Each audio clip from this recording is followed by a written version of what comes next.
Obtuvimos las calorías de un alimento a través de un calorímetro, que el calorímetro es un instrumento para obtener el calor absorbido o liberado por un cuerpo. Y en el caso de mi equipo, nuestro calorímetro eran 2 latas, una grande y una pequeña, que iba dentro de la grande, que estaba sostenida por un palo, para que hubiera espacio entre las 2 latas para quemar el alimento. Y en la lata pequeña iba el agua que se iba a medir el cambio de temperatura en ella. Primero, para esto tuvimos que encontrar la constante del calorímetro, que era el calor que iba a absorber la lata pequeña de alimento que se iba a quemar. Y lo conseguimos a través de la primera ley de termodinámica, que dice que la energía no se crea ni se destruye, sino que se transforma. Y con la ecuación es el calor liberado negativo es igual a el calor absorbido. Y pues así sacamos la ecuación de la constante del calorímetro, que es esta. Y conseguimos nuestra constante del calorímetro. Después ya procedimos a quemar el alimento. Primero pesamos el alimento sin ser quemado. Después pusimos los gramos que iban a ser de agua y pusimos el termómetro en el agua para ver su temperatura inicial. Después se quemó el alimento antes de poner en el calorímetro, para no tener ese fuego directo en el calorímetro, porque pues iba a ser un calor que no venía del alimento. Y ya se puso el alimento en el calorímetro en medio de las 2 latas y se esperó hasta que el alimento se apagara para después ser pesado otra vez y ver cuántos gramos se quemaron y ver la diferencia de temperatura que había en el agua.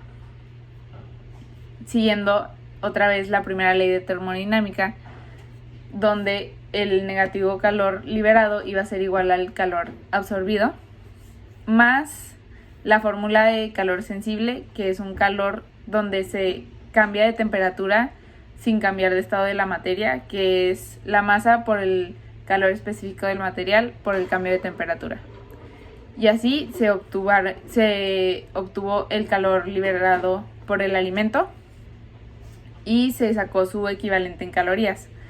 Las calorías son la unidad de energía térmica que equivale a la cantidad de calor necesario para elevar 1 grado centígrado la temperatura de 1 gramo de agua, y así fue como se equivalió el calor transferido del alimento al agua para sacar las calorías. Pero claro que hubo una diferencia entre las calorías obtenidas en el reto y las calorías de la tabla nutrimental, mayormente porque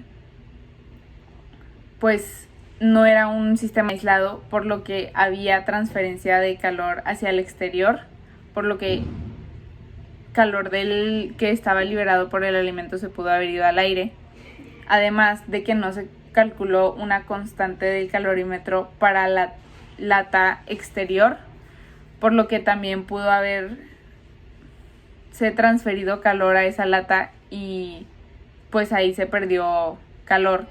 Y pues esta diferencia nos dio de 2.99 kilocalorías, porque lo que nosotros habíamos calculado era de 1.775 kilocalorías y la tabla nutrimental decía que eran 4.77 kilocalorías por gramo. En la otra parte del reto, que era la transferencia de calor en capas, el cráneo en nuestro caso fue uno que tuvo muy poco cambio de temperatura y el aire tuvo mucho cambio de temperatura.